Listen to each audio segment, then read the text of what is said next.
Hello guys, welcome to our channel noble Shiksha. दोस्तों, आज का जो टॉपिक है ना वो नदी घाटी योजनाओं पर ही मुख्यतः केंद्रित है। लेकिन इससे पहले हम लोग सिंचाई का जो प्रारूप है बिहार में उस पर थोड़ी दृष्टि डालेंगे। आज बिहार की जो 3 मुख्य नदी घाटी परियोजनाएं हैं, कोसी नदी परियोजना, गंडक नदी परियोजना जो उत्तर बिहार में ये दोनों हैं, और दक्षिण बिहार में जो दक्षिण पश्चिम इलाके में है सोन नदी घाटी परियोजनाओं, इन 3 परियोजनाओं और उनसे संबंधित जो मुख्य नहरें हैं, जो मुख्य सिंचाई के क्षेत्र है, उन पर हम लोग आज निगाह डालेंगे। और आज ही हम लोग कैनाल मैन को याद करेंगे। आपने माउंटेन मैन के बारे में सुना है, दशरथ मांझी के बारे में सुना है, आज कैनाल मैन की चर्चा होगी। वो कौन है और उनकी क्या उपलब्धि है आज मैं बताने वाला हूं। तो ध्यान से पूरा सेशन, पूरा एपिसोड ध्यान से देखें। बिहार की ज्योग्राफी आपके लिए कुछ भी नहीं होगा अगर आप ध्यान से सारी चीजों को समझ लेते हैं। तो चलिए, मैं हूं राजीव और आप देख रहे हैं आपका अपना चैनल नॉबल शिक्षा। चलिए शुरू करते हैं।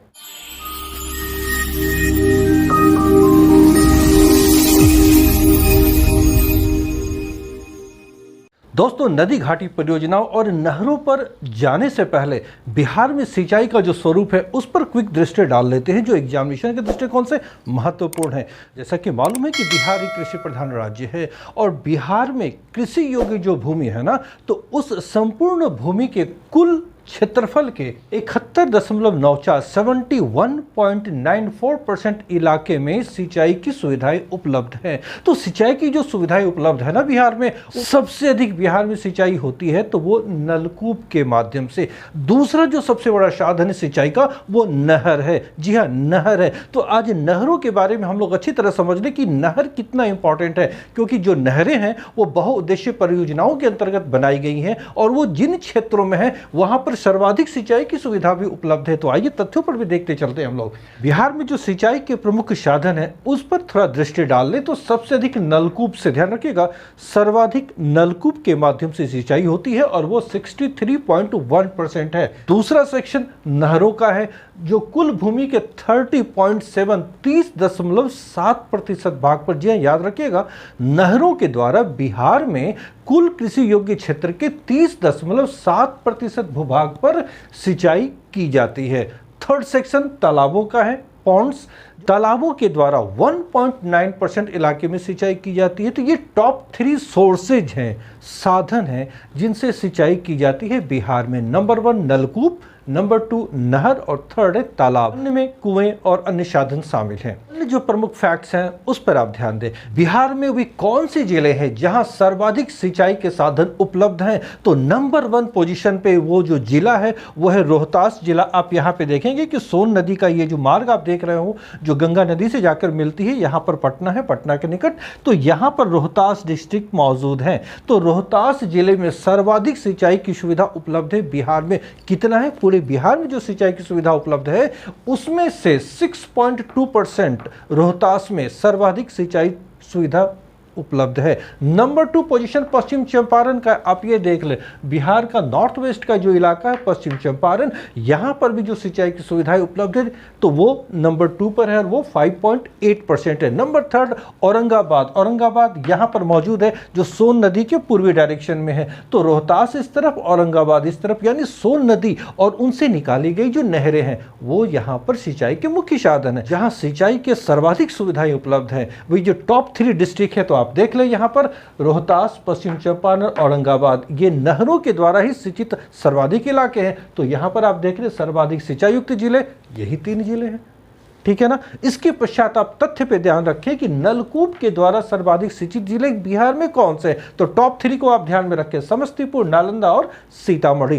तालाब के सेक्शन में तो दरभंगा, शेखपुरा और सीतामढ़ी। तो ये जो कुछ फैक्ट्स हैं एग्जामिनेशन के पॉइंट ऑफ व्यू से इंपॉर्टेंट है। तो दोस्तों, बिहार में सिंचाई की बात करूं तो सबसे पहले नहरों के द्वारा जो सिंचाई का प्रबंध किया गया तो वो सोन नदी के माध्यम से बिहार के दक्षिण पश्चिम इलाके में। सबसे पहले 1874 में डेहरी के पास इस नदी पर एक बैराज का निर्माण किया गया, यानी बीचों बीच एक बांध बना दी गई ताकि नदी के मार्ग में जो पानी का प्रवाह था उसे रोका जा सके। और इसके पश्चात ध्यान से बोर्ड पे देखिएगा, एक नहरें इस तरफ निकाली गई और एक नहर इस तरफ निकाली गई। तो ये जो 2 नहरें थी, लेफ्ट तरफ की जो नहरें हैं वो पश्चिमी सोन नहर कहलाई और राइट हैंड साइड की तरफ जो नहरें निकाली गई हैं ये पूर्वी सोन नहर कहलाई। तो जो पश्चिमी सोन नहर है ना, तो इसके माध्यम से अगर सिंचाई की बात की जाए तो यहाँ पर रोहतास, कैमूर, बक्सर और भोजपुर 4 जिले सोन नदी के पश्चिम में स्थित चारों जिलों में इस नहर के माध्यम से सिंचाई सुविधा उपलब्ध कराई गई थी, क्योंकि ये बिहार के सर्वाधिक सूखाग्रस्त इलाके हैं। ध्यान रखिएगा, ये जो दक्षिण पश्चिम के इलाके हैं बिहार के सर्वाधिक सूखाग्रस्त इलाके हैं, इसलिए ब्रिटिश जमाने में सबसे पहले यहीं पर सिंचाई के प्रबंध किए गए। इसके पश्चात जो पूर्वी सोन नहर है, इसके माध्यम से यहाँ पर औरंगाबाद, गया, जहानाबाद, पटना डिस्ट्रिक्ट में सिंचाई की सुविधाएं उपलब्ध कराई गई। ये आज़ादी के पहले की मैं बात बता रहा हूँ। जैसा कि मालूम है कि सोन नदी मध्य प्रदेश में अमरकंटक से निकली है और ये बरसाती नदियां हैं। चूंकि ये मानसून सीजन में इसमें जल का यथेष्ट प्रवाह होता है, तो उसी वक्त यहाँ पर नहरों में भी पानी आया करती थी। मानसून सीजन खत्म होने के पश्चात सोन नदी में जल का अपवाह कम होना शुरू हो जाती है, तो इसलिए नहरों के निर्माण के बाद भी इन नहरों में जल का अपवाह नहीं हो पा रहा था। सिंचाई के लिए जल किसानों को नहीं मिल पा रहे थे। यूएसए के अंदर टेनेसी नदी घाटी परियोजना को ही आधार मानकर अपने देश में आज़ादी के बाद पहली नदी घाटी परियोजना दामोदर नदी घाटी परियोजना थी। वो थी बिहार में उस वक्त, लेकिन अब वो झारखंड में चली गई। 1968 में सोन नदी परियोजना पर ध्यान दिया गया। सोन नदी घाटी परियोजना के अंतर्गत डेहरी में, यहाँ पर डेहरी में इससे 10 किलोमीटर ऊपर की ओर यहाँ पर पहाड़ी इलाके हैं, ऊपर की ओर यहाँ पर एक अवरोधक बांध बैराज बनाया गया और यहाँ से 2 नहरें निकाली गई और उन 2 नहरों के माध्यम से इन पुरानी नहरों में जल के सप्लाई को बढ़ाया गया, क्योंकि इन 2 पुरानी नहरों में पानी का यथेष्ट प्रवाह नहीं होता था मानसून सीजन को छोड़कर। तो अब इस इंद्रपुरी बराज से इन 2 नहरों के माध्यम से जल का प्रवाह बढ़ गया और सिंचाई के लिए पानी भी उपलब्ध होना शुरू हुआ। सोन नदी परियोजना के अंतर्गत 2 जल विद्युत केंद्रों की भी स्थापना की गई, एक डेहरी में और दूसरा बारून में। डेहरी में जो जल विद्युत केंद्र स्थापित की गई उसकी जो क्षमता थी 6.6 मेगावाट और जो बारून में स्थापित की गई उसकी क्षमता थी 3.3 मेगावाट। तो ये 2 जल विद्युत केंद्र स्थापित किए गए किसके तहत? सोन नदी परियोजना के तहत। कहां पर?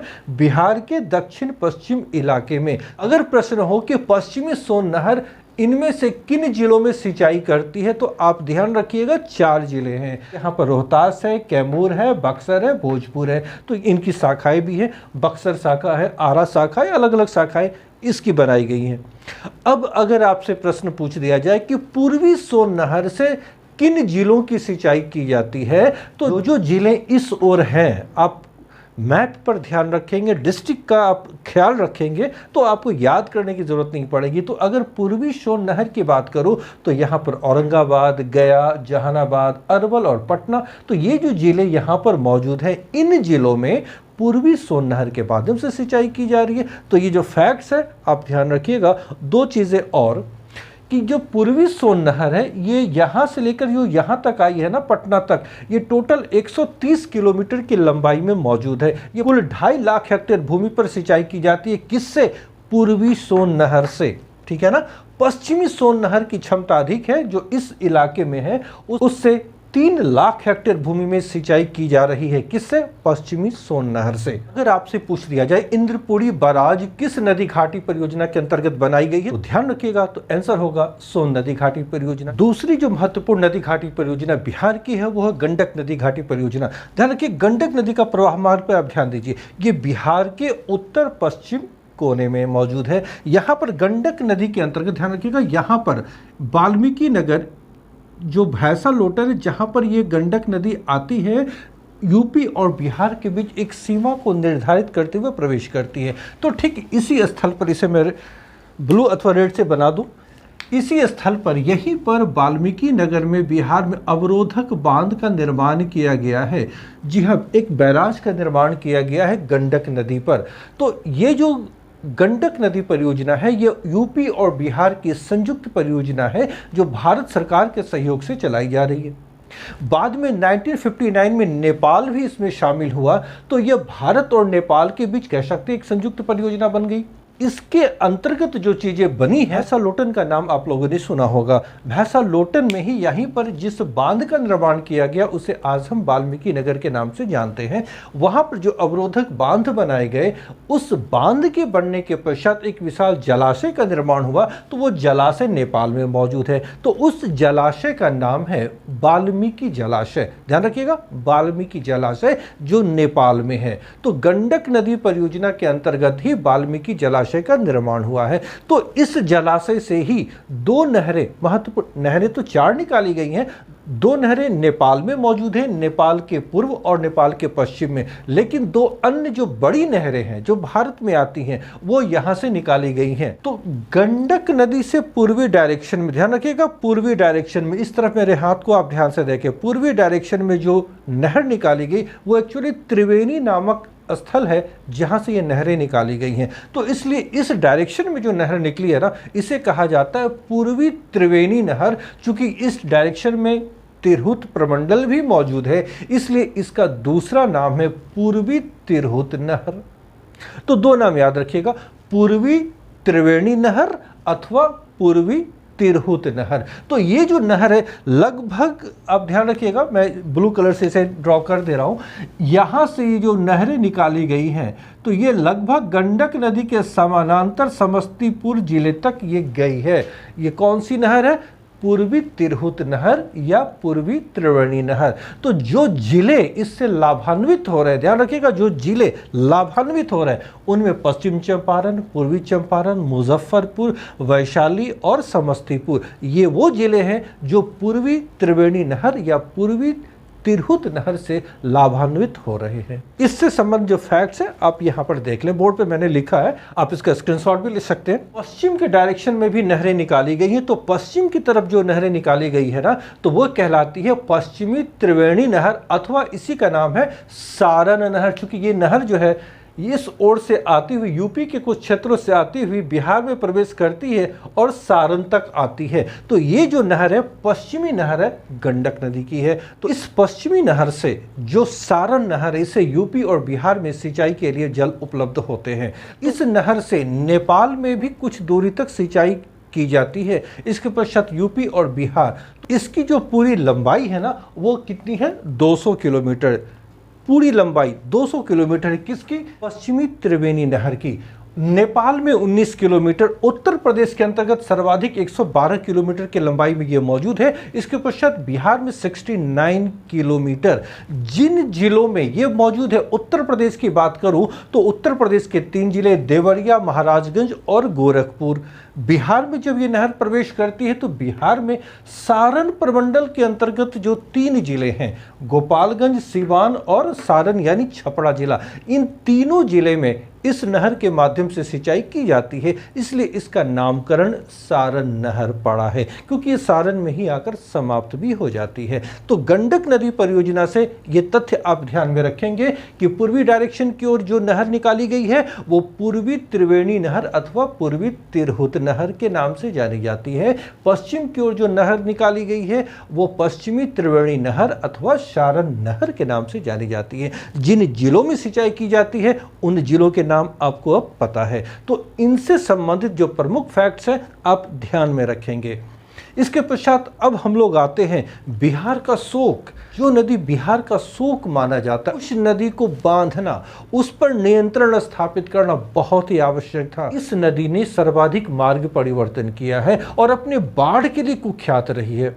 अत्यधिक जान माल की हानि होती रही है इस नदी में बाढ़ आने से बिहार में, इसलिए बिहार का शोक, शैडो ऑफ बिहार कहलाती है।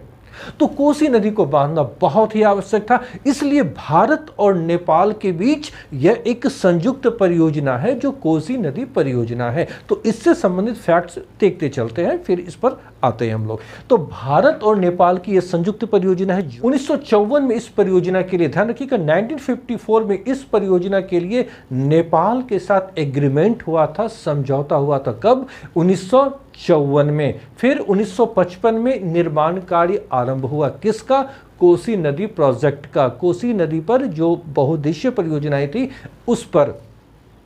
1955 में निर्माण का आरंभ होने के पश्चात 1963 में 1963 में यह बनकर तैयार हो गया।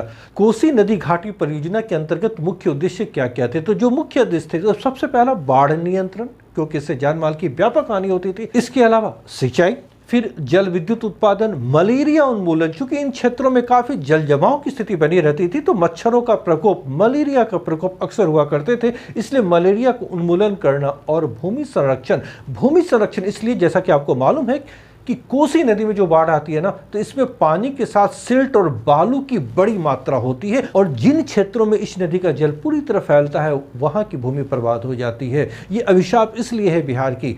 बाकी नदियां अगर बाढ़ लाती हैं तो उर्वरा मिट्टी की एक परत चढ़ा देती है, जिससे भूमि उपजाऊ हो जाती है, लेकिन ये एक ऐसी नदी है जो अपने साथ सिर्फ बालू और सिल्ट लेकर आती है, और जो भूमि कृषि योग्य भी है उसे भी बर्बाद कर देती है। तो इसलिए ध्यान रखें, तो इन उद्देश्यों को लेकर इस नदी घाटी प्रोजेक्ट को आरंभ किया गया था।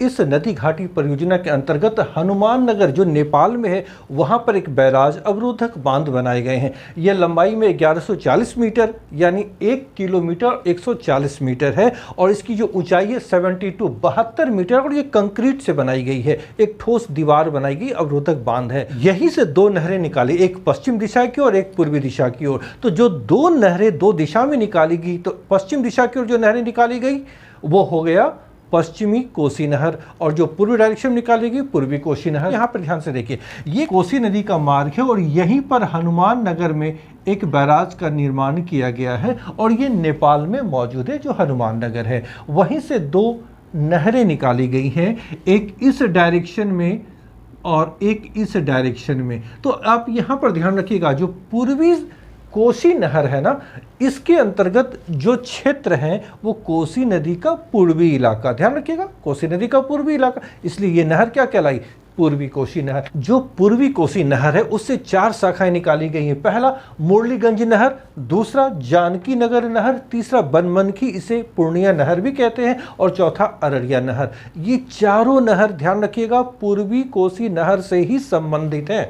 ये अलग अलग लंबाई के हैं, और ये जो क्षेत्र जहां पर ये फैले हुए हैं, ये जो नहरें हैं ना, इस इलाके में यानी बिहार का जो उत्तर पूर्वी इलाका है, वहां 6 लाख हेक्टेयर भूमि में सिंचाई की क्षमता उपलब्ध कराई है। जो जिले इनसे लाभान्वित है, तो इस सेक्शन में जो भी जिले हैं आप ध्यान में रखेंगे, यहाँ पर सुपौल, मधेपुरा, सहरसा, जैसे जैसे आप आगे आएंगे अररिया, पूर्णिया, कटिहार, ये जो जिले हैं लाभान्वित होने वाले जिले हैं। तो ठीक है, फैक्ट्स बोर्ड पे भी लिखे हुए हैं। इसके अलावा ध्यान रखिएगा, एक जल विद्युत उत्पादन केंद्र जो कटैया नामक स्थान पर स्थापित किया गया, उसकी क्षमता है 20 मेगावाट। तो ये जो प्रमुख फैक्ट्स हैं इसे आप ध्यान में रखिएगा कि कोसी नदी से जो नहर निकाली गई है वो नहर निकाली गई हनुमान नगर से। हनुमान नगर कहाँ अवस्थित है? तो वो नेपाल में है। तो उससे जो एक जलाशय का निर्माण हुआ है, उस जलाशय का नाम है हनुमान जलाशय। ये जलाशय भी कहाँ पर है? ये जलाशय भी नेपाल में। इसी जलाशय से 2 नहरें निकाली गई हैं, पश्चिम की ओर पश्चिम कोसी नहर और पूर्व की ओर पूर्वी कोसी नहर। पूर्वी कोसी नहर की 4 शाखाएं हैं। कौन कौन सी शाखाएं? ये बोर्ड पर आपने अभी देखा। इसके अलावा 6 लाख हेक्टेयर भूमि पर सिंचाई की सुविधा ये उपलब्ध करा रही है, और प्रमुख जिले जो लाभान्वित हो रहे ये आपने देखा। तो आप यहाँ पर ध्यान रखिए एक और चीज़ कि कटैया में जल विद्युत केंद्र की स्थापना की गई है। तो ये सारी चीज़ें हैं कोसी नदी से संबंधित, पूर्वी कोसी नहर से संबंधित। दोस्तों, पश्चिमी कोसी नहर जो कोसी नदी से पश्चिम की ओर निकाली गई है, तो कोसी नदी क्या पश्चिम ये भूभाग है। तो यहाँ पर जो जिले मौजूद है तो वो जिले मधुबनी, दरभंगा और मुजफ्फरपुर। इन 3 जिलों के अंतर्गत 3.25 लाख हेक्टेयर भूमि पर सिंचाई की सुविधाएं उपलब्ध हो चुकी हैं इस नहर से। किस नहर से? पश्चिमी कोसी नहर से, और इसकी जो लंबाई है 115 किलोमीटर। कोसी प्रोजेक्ट के अंतर्गत जैसा कि मालूम है ना कि कोसी अपने बाढ़ के लिए, अपने विनाशकारी बाढ़ के लिए बिहार का शोक कहलाती है। तो इस पर नियंत्रण स्थापित करने के लिए, इसके मार्ग को नियंत्रित करने के लिए ये जरूरी हो गया था कि इसके दोनों ओर तटबंध एम्बैंकमेंट बनाई जाए। तो इसके लिए 2 तटबंध दोनों तटों पर बनाए गए हैं। तो वो जो है, इस पर ध्यान दीजिएगा कि पश्चिमी तटबंध, तो पश्चिमी तटबंध की मैं बात करूं तो इस ओर पश्चिमी तटबंध है। तो यहाँ पर बोर्ड पर आप ध्यान रखिएगा 2 स्थल है। पश्चिमी तटबंध कहाँ से कहाँ तक है पहले आप देख लीजिए। शारदा से से आमता तक। तो पश्चिमी तटबंध यहाँ से नेपाल में ये शारदा है, शारदा, ठीक है, यहाँ से लेकर ये तटबंध आमता तक ये डायरेक्शन है इस पश्चिमी तटबंध का, जो कोसी नदी के पश्चिम में बनाई गई है इस नदी के मार्ग को नियंत्रित करने के लिए। फिर दूसरी ओर पूर्वी डायरेक्शन में ध्यान रखिएगा, यहाँ पर है भीमनगर से बनगांव, तो यहाँ पर भी एक बांध बनाई गई है, तो ये है भीमनगर, ये नेपाल के इलाके में भीमनगर मौजूद है। और यहाँ से एक तटबंध इस तरह से आया है ये बनगांव तक, ठीक है ना, बनगांव। ये पश्चिम डायरेक्शन में जो जगह थी वो थी आमता तक। तो ये जो दो तटबंध है, कोसी नदी के पश्चिम एक तटबंध जो नेपाल में शारदा से लेकर आमता तक है, कोसी नदी के पूर्वी भाग में एक तटबंध जो भीमनगर से बनगांव तक है।